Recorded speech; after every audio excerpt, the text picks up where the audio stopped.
My next guest was among those offering praise for the ethics bill earlier this week. He insists that it will help end what he calls a public corruption tax that New York residents have been paying for quite some time now. Sean Coffey was a Democratic candidate for State Attorney General in 2010. He is joining us from New York City. Mr. Coffey, it is good to see you. Hi, Liz. It's been a while. Yeah, a long while. Welcome back. So first tell us, what do you mean by public corruption tax? That's kind of curious. Well, it's unfortunate you don't remember that I was talking about that quite a bit last year. I remember that you were talking a lot about reform, which is part of the reason why you're here. Right.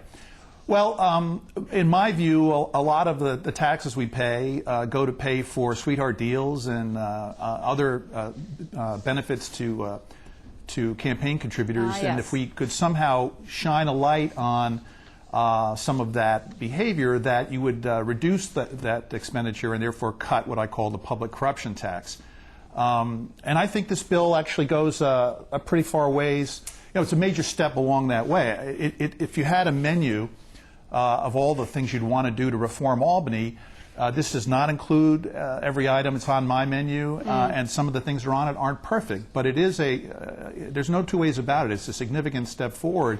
And that's why I support this legislation. You know, it's actually coming under a considerable amount of fire at this point. I mean, look, the Times actually pretty much panned it, saying that it doesn't have enough teeth. And there's a lot of questioning, particularly when it comes to this new entity called JCOPE, right? It's a new commission. Right. That because right, of because of the sort of nuance about a concern about witch hunts, political witch hunts, you could actually have an 11-3 vote and no investigation of the state legislature. You can't possibly support that, do you? No. Do I support a 12-2 vote to investigate that the investigation is killed? No. But here's the point. First of all, for the first time, you're going to have an outfit, a commission, external to the legislature, that is going to examine alleged violations by legislators. That's a significant step. Right. Secondly, I think we need to wait and see who's appointed. As I said in my op-ed yesterday in the Post, we need people of integrity, experience, and independence, quality people, and let's see how they proceed. Yes, there's a formula where you can draw it up that if not all the hoops are jumped through, you could have inaction and perhaps most troubling, secrecy about it. But I'm willing to give it a shot. It's not how I would have drawn it up. As you may know, I'm on the board of Common Cause New York now. I'm not speaking for Common Cause, but I certainly have been following this very closely. So I do think that the fact that it's external to the legislature, it has robust investigative powers. Let's see how it performs. We're going to watch it closely. I'm glad to see that the editorial pages and folks like yourself are going to keep a close eye on it. Oh, yeah. Let's see who's nominated. Let's see how they do. And if we have to tweak this external commission to make it work more effective, we'll certainly be pushing for that. But let's not forget. Well, let me, before there are things in this. Before I let you go on there, let me just ask you, are you interested in serving at all, or would you like to be on this commission? Are you interested maybe in, because I know, you were quite successful in the private sector, but you also obviously ran in 2010. You have a desire to serve in the public sector, so are you interested? Well, my desire to serve in the public sector started when I was 17 and spent 30 years in the Navy. Aside from that, yes, of course. Aside from the 30 years in uniform. I'm doing a number of different things now. I'm really enjoying it. I'm going to be teaching at Georgetown Law in the fall, trial practice. I'm on the board at Common Cause. I'm on the board of a couple of really terrific nonprofits in the city, and I'm very happy with what I'm doing. Certainly, we need to get this legislation signed, get that commission up and standing, and I think the folks who are picked. It's very important that we watch who those folks are. I'm certainly not lobbying to be on it, and frankly, I haven't given a thought about what I would do if I was asked. I've got a pretty full plate right now. So, okay, so as you were saying, and I think, and I'm probably, don't tell me if I'm overstepping here, there are some things in here that are quite good. For example, all of the bans of disclosure for outside income, far more of them than there were before, a lot more. And also, not included in that bill that actually former Governor David Paterson vetoed is a revealing of your client list if you're a public, if you're an attorney or a consultant. I mean, that's huge for lawmakers, isn't it? It's huge, and that for me personally was the deciding fact that made me endorse the bill and support the bill. the fact that we have a part-time legislature, is a decision we've made, and the fact that 2/3 of our legislators work in other professions. And there have been some examples over the years where you really can seriously doubt who is the true master. And maybe it's my background as a securities lawyer. I think disclosure and sunlight is the best disinfectant. And now we're going to see, how much these folks are making and who their clients are. And I think that's going to be a very, very significant development. And even though there are, some loopholes, if you will, and there's some criticism about some of the thresholds, we have crossed a major divide here, which is the public's right to know what our legislators make.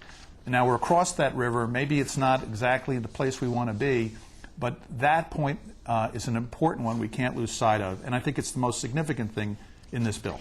Also, when during the Attorney General's race, there was a lot of talk about giving the State Attorney General's office more power to investigate public corruption. Now you see the situation where Eric Schneiderman, who won that race, obviously, is pairing with the State Comptroller, a very unusual situation. I wonder, do you believe that the governor should actually give the power to the State Attorney General to go even further to investigate public corruption? Because that's something he sought when he was in the AG's office. I supported that when I was running for Attorney General. I support it today. I think that the Attorney General is in a unique position to investigate public corruption. I wish that was in this bill. It's not, and I haven't really heard a lot of noise about it from anywhere in Albany. I commend Attorney General Schneiderman and Comptroller DiNapoli for their creative coalition.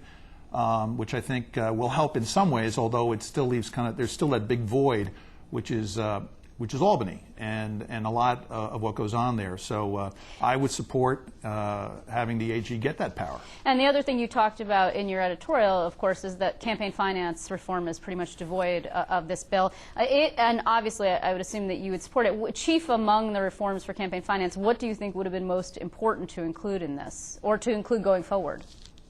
Well, let me start with the perfect, which would be public financing of elections, particularly with regard to, I had proposed that we do public financing for 2 races in 2014, the Comptroller's race and the Attorney General's race, which are the 2 offices that I think should be the most insulated or least susceptible to influence by campaign contributions. So I would like to see that eventually, and shortly we'll be laying out in another op-ed why that actually will save money. Well, it actually will save money.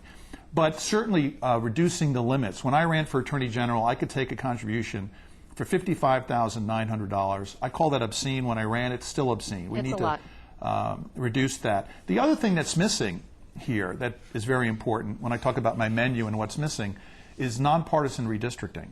This is an important issue. It's something that needs to be dealt with soon because we have elections obviously coming up next year. We need to have an independent redistricting mechanism. And I remind everyone who's watching that the vast majority of folks sitting in the legislature today signed a pledge that committed them to doing that. Right. And the Senate Republicans have come up with some explanation for why they won't do that. They want to do a constitutional convention. It doesn't pass the laugh test. So, we need to hold those folks accountable to their pledges. Okay, so we will be looking for your next op-ed because clearly you are not done with your reform crusade. I want to thank you very much, Sean Coffey, for joining us, and have a good rest of the summer if I do not see you, but we'll be looking out for you. Thanks for having me on, Liz. Thanks, Sean. Travel